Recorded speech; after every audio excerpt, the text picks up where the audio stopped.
तव श्री गुरु म्हणती राही हे तुझ बोलावे नलगे काही आता ग्रंथा चित्त देई झडकरी वेगा.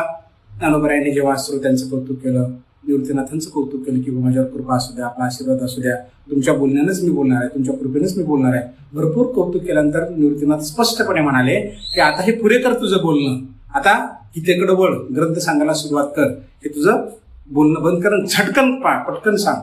निवृत्तीनाथ सगळ्या श्रोत्यांच्या समोर असे बोलले तरी ज्ञानोबराय खुश झाले बरं का.